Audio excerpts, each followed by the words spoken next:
ini kan Budi Ari kemarin Dalam hadir dalam sidang persidangan itu di dakwaan. Jakarta Selatan itu keluar namanya, disebutkan bahwa dia mendapatkan 50% jatah dari pengamanan judi online di Kemenkominfo. Nah itu gimana Pak? Nah jadi begini supaya kami jelaskan secara komprehensif ya, bahwa majelis hakim dalam memeriksa mengadili suatu perkara ya, bagi perkara pidana tentu didasarkan pada surat dakwaan jaksa penuntut umum. Itu koridornya.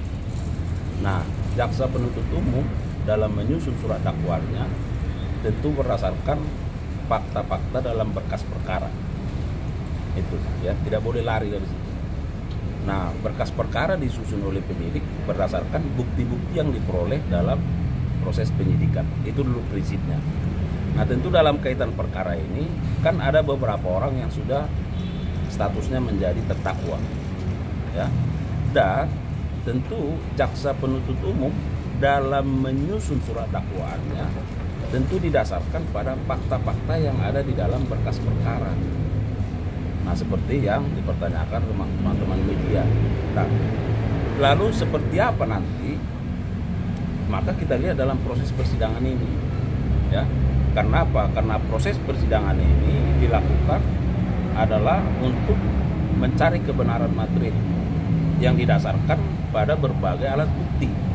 Nah, jadi nanti keterangan saksi-saksi, kemudian apakah ada bukti surat misalnya, bagaimana keterangan dari para terdakwa, kemudian bagaimana petunjuk, ya. Nah, inilah yang akan dinilai oleh majelis hakim. Nah, itu. Nah, tetapi sekali lagi bahwa penuntut umum dalam surat dakwaannya itu, ya, bahwa ada pihak-pihak yang disebut di situ, tentu itu didasarkan pada adanya fakta itu di dalam berkas perkara. Nah, namun ya yang kedua tentu pertanyaannya adalah apakah yang bersangkutan termasuk menjadi saksi dalam berkas perkara, ya. Itu yang harus kita cek, ya. Kalau yang bersangkutan menjadi masuk menjadi saksi dalam berkas perkara ini, tentu penuntut umum selaku pihak yang dibebankan pembuktian, ya, sebagai pemilik perkara, tentu ya bisa saja memanggil yang bersangkutan itu sebagai saksi untuk diperiksa di persidangan gitu. Nah, itu dia. Nah, tetapi kalau yang bersangkutan tidak masuk di dalam berkas perkara dalam daftar saksi misalnya, maka itu dikembalikan kewenangannya kepada majelis hakim untuk menilai apakah harus dimintai keterangan atau tidak, ya. Nah, jadi ini sedang berproses. Nah, kemudian seperti yang saya sampaikan bahwa tentu dasar dari penuntut umum menyebutkan pihak-pihak itu dalam surat dakwaannya didasarkan pada fakta-fakta yang ada di dalam berkas perkara. Berarti artinya Pak, ini penuntut umum sudah sebelumnya itu sudah menelaah Pak, bahwa itu Menteri Koperasi sekarang itu sudah diperiksa atau enggak sebagai saksi, atau gimana Pak? Nah, jadi begini, di dalam berkas perkara itu kan ada keterangan-keterangan saksi kan. Nah, itu tadi yang kalau kita kembali ke pasal 184 KUHP itu ada keterangan saksi di situ. Ada mungkin ya, ada keterangan ahli, ya. Ada surat, ya. Ada keterangan para tersangka atau terdakwa. Ada petunjuk. Petunjuk tentu diperoleh dari barang bukti yang ada.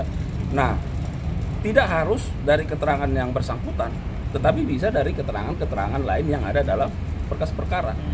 Nah, itu yang saya sebutkan tadi, yang perlu kita pastikan adalah apakah yang bersangkutan itu pernah diperiksa sebagai saksi di dalam berkas perkara. Masuk enggak yang bersangkutan dalam daftar saksi? Kalau masuk, tentu nanti penuntut umum bisa menjadwal untuk dipanggil dan diperiksa di persidangan sebagai saksi, ya kan?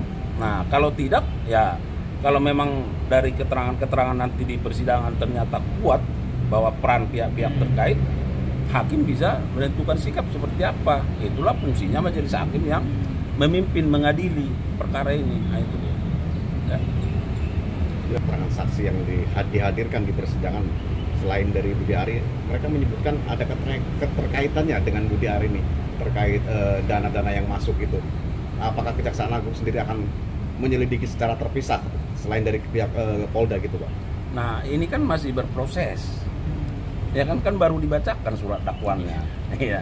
Nah jadi dibaca surat dakwaannya, kita lihat apakah para terdakwa ini mengajukan eksepsi. Nah kalau mengajukan tentu akan ada jawaban lagi dari penuntut umum, kemudian akan ada putusan sela ya. Kalau misalnya tidak mengajukan eksepsi, tentu akan diperiksalah saksi-saksi.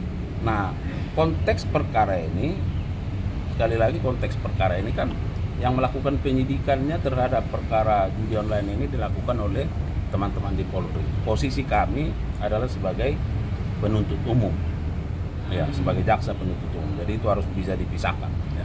Pak, meskipun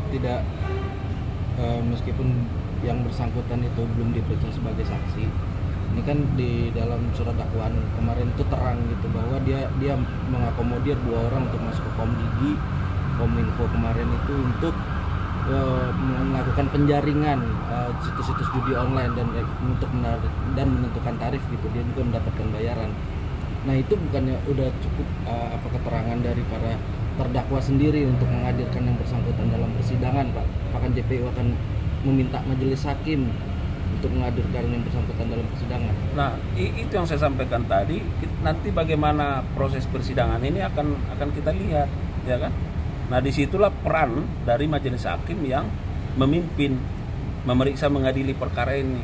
Karena semua kan akan bermuara kepada majelis hakim. Apakah diperlukan keterangan yang bersangkutan? Misalnya nih, karena kita belum cek berkasnya nih, ya kan? Misalnya yang bersangkutan tidak masuk dalam daftar saksi, ya kan? Karena itu kan adalah saksi di luar berkas. Tapi kalau yang bersangkutan ada dalam daftar saksi di dalam berkas perkara, maka ya penuntut umum bisa saja menjadwal, ya kan? Tapi kalau yang bersangkutan tidak masuk di dalam daftar saksi di berkas perkara, maka semua berpulang kepada majelis hakim untuk menentukan seberapa penting, seberapa perlu keterangan yang bersangkutan harus dipanggil karena berada di luar berkas perkara.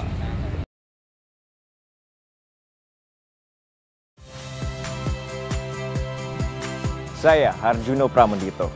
Saksikan program-program Kompas TV melalui siaran digital, pay TV, dan media streaming lainnya. Kompas TV, independen, terpercaya.